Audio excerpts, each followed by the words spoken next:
Hey guys, welcome back to the channel. It's your girl KeeRed and I'm back with another video.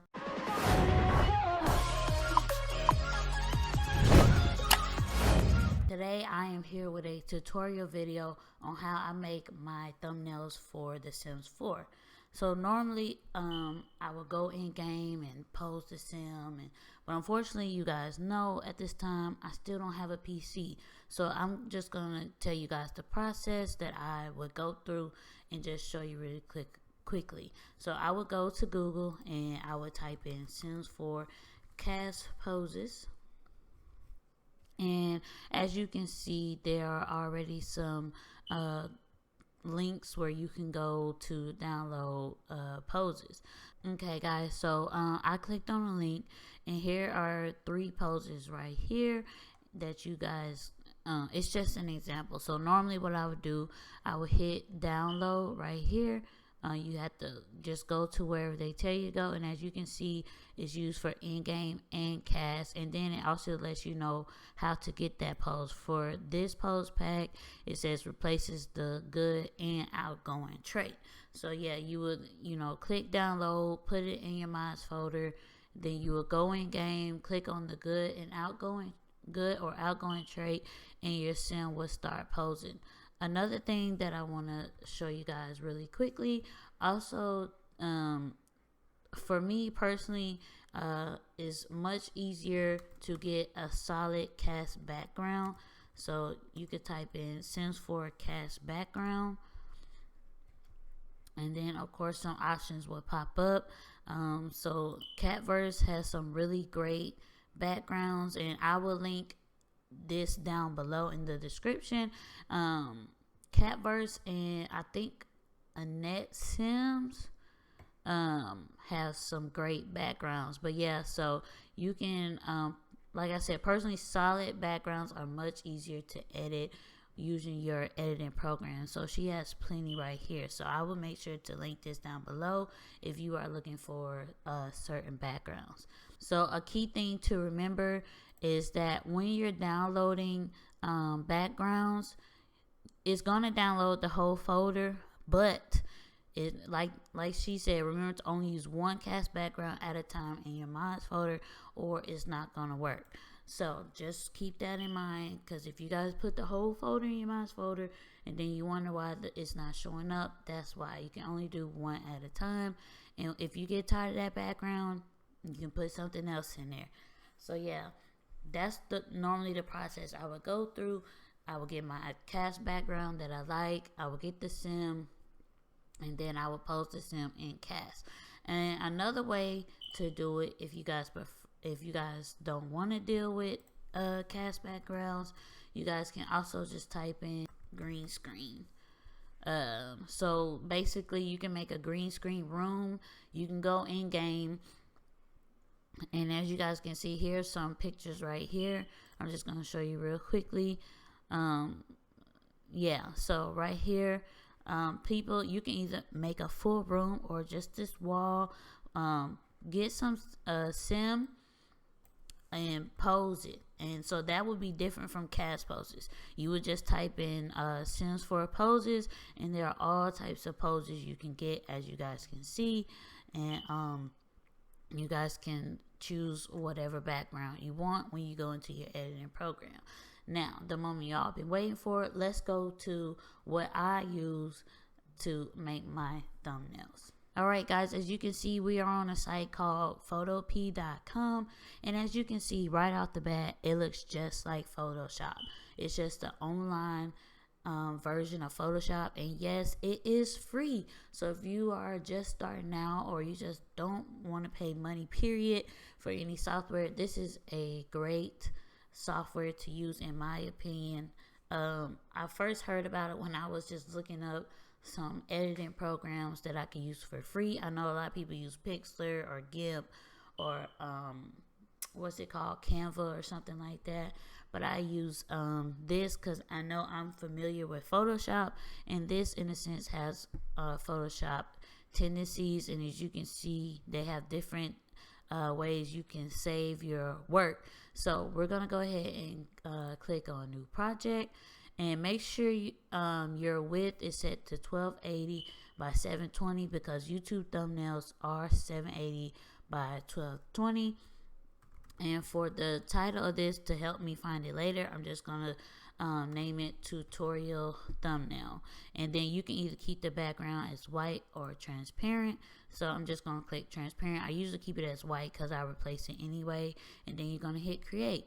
And so if you don't already have a background selected like me, you can always go to Google and do 780 by 20, and then you can type in whatever you want. I'm just gonna type in green gradient background. I love gradient backgrounds. I don't know why. I just do. I just like the aesthetic of it. So I'm just gonna find one really quickly just for the purpose of this video. I think this will work right here. And then of course I'm just gonna save image as, and I'm just gonna type in green gradient background so I can find it easily. Alright guys, then we're gonna go back to Photo P, and then what you would do is you would go to File, Open in Place, and there it is. My green gradient background is in the downloads folder, and then boom, it just replaced it right away. So all you gotta do is you can just hit this check mark up here to confirm, or you can hit enter. Now what I do is I usually try to place as I go, but make sure you have everything you need. So I pulled some old screenshots off my external hard drive just for the sake of this video. So once again, you go to File, Open in Place, and then I'm just gonna go to Pictures because that's where I put it at. And then I'm just gonna pick a picture. I'm just gonna pick this one right here. I personally, when I'm taking photos in cast or in game, I prefer close-up photos as because I always want my subject to be big. So here she is right here. I'm just gonna go ahead and click enter because I can always change it later. So one thing I do want to point out, guys, if you use this program, you have to click over here. You have to right click and you have to click Rasterize. Don't ask me why, you just have to if you want to make edits to this, like if you want to take away the background, for example. So in order to take away the background in this program, it's just like Photoshop. You go right here where it says object selection, click on the bottom arrow if I can get it. Okay guys, I finally got it to work. But yeah, I would click on the arrow, and then I would click magic wand, and then I would click on this one, unite, and then I would click on the photo. And the reason why I click on unite, because if you keep it on this one, let me show you guys real quick. If you keep it on this one, if you click this side and click this side, it only does one at a time. So it's easier to just do unite, do it all at once, and then hit backspace. And then of course you can zoom in and then get the extra background out, which I did right there. And then I'll click on replace again, and then click off the picture, and there it is. So now you guys see that she's just like this. I can resize her by go to edit, free transform, and then to keep the same proportion, you hold down shift, and then you would take the corner and just resize it up and down however you would like. And then of course I would place her down there. Hold on, she's too big. You can do it however you like. But yeah, that's about the size I would want her, because if you just do it without holding shift, it's gonna become like disproportionate or whatever. So another thing that I like to do sometimes I like to give my images like a stroke. So you can either double click over here. I'm going to show you two ways to do it. You can double click, don't click on the name, just click on the layer, and this will pop up. And or you can go up here to layer style, stroke, and then of course I'm gonna move this out the way so you guys can see it. And then of course, normally with my strokes I do the color white, but you can pick any color you want. Then you would click OK, and then you can size it if you want it huge, medium, small, however you want to do it. I'm just going to leave it to about a good 7. So that's just one way. Or if you don't like that effect, you can easily just delete that effect. Oh shoot, y'all, hold on. There she is. You can undo that effect if you would like, and you can just pick whatever effect you want.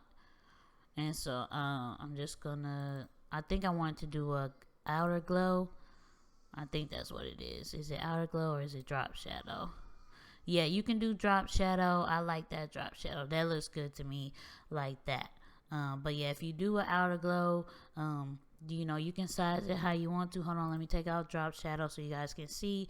If you do the outer glow, you can size it up how you want, just like that.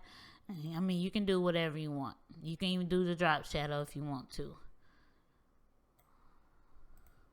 Sorry, that's the wrong one. You can size the drop shadow like however you want to. Just however you want to personally customize your image. Another thing, guys, if you want to make your subject more vibrant, you would go to image adjustments, image adjustments, and then of course hue saturation. I wouldn't really worry too much about hue and lightness. You can leave it as is. And then the saturation, as you guys can see, she's already becoming way more vibrant than she was before. Then if you like the way that is, like I do, and then you can preview it. See, without it, she's bland, and then there's the preview, and then you can hit OK. So that's just one little tip I wanted to show you guys real quickly. And then of course, most people add text. So I do on my thumbnails personally, because I think text brings in more people, even though it's in the title. But sometimes people see your thumbnail before the title, right? So let me show you a quick site. If you guys don't like the built-in the built-in fonts that are used, you can download fonts. Here's a site right here called fontsmarket.com. One popular one that people use, I think it's called Burbank. It's the font used for Fortnite, which I've already downloaded to my computer. And as you can see, here it is right here, and they have different versions. They got condensed black, bold, light, medium, and you know, it's just there. But yeah, this is the font a lot of people use. A lot of people like to use big fonts because, you know, it draws in more attention. That's just my personal opinion. So obviously, if you want that, then you would click on download, and then you can save it to how you want to save it. For the purpose of this video, I'm gonna go ahead and re-download it. It's in my fonts folder. So I think it already did it, right? Oh yeah, it says your font is ready to be downloaded.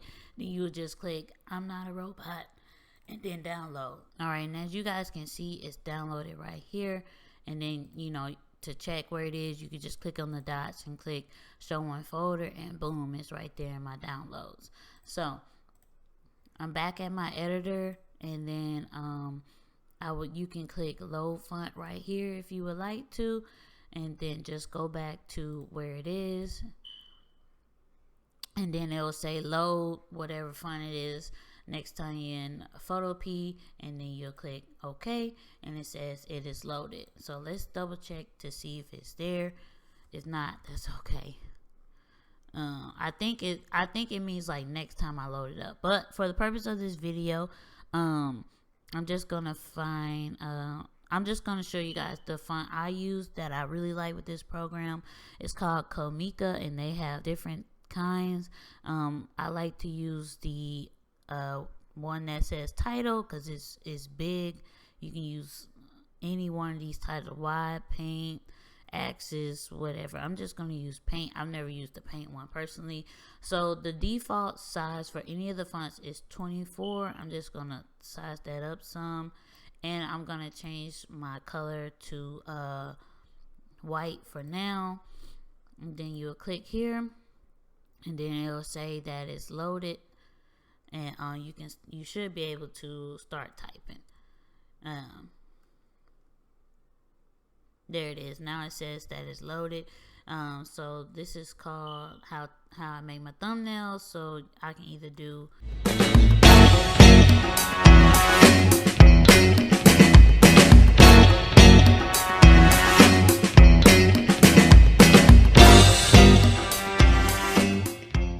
so yeah, you can name this however you would like to name it. You can either use tutorial thumbnail or how to make a thumbnail. Obviously, I'm not going to keep both of these up here. But yeah, that's just something you can do. But okay, guys. So yeah, I'm just going to keep it as tutorial thumbnail. And so I should be able to resize it like I said before. If you forgot how, just go to edit, free transform, and then you can make it as big or as little as you would like. I want it pretty big because I have all this negative space back here.